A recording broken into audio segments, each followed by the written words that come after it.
Sinimulan na ngayong araw ang kauna-unahang libreng bakunang handog ng LGU sa Holy Cross College na flu vaccine.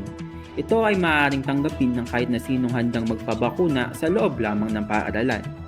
Kabilang narito ang mga mag-aaral na mula elementarya hanggang college, mga canteen staff, personnel at maging ang mga guro.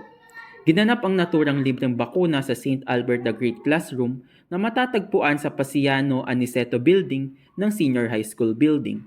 Ayon sa LGU, sobra ang mga bakunang nabili ng gobyerno kaya kung dati ay para sa mga senior citizen lamang ito, ngayon ay ni-roll out na rin sa mga pribado at pampublikong paaralan.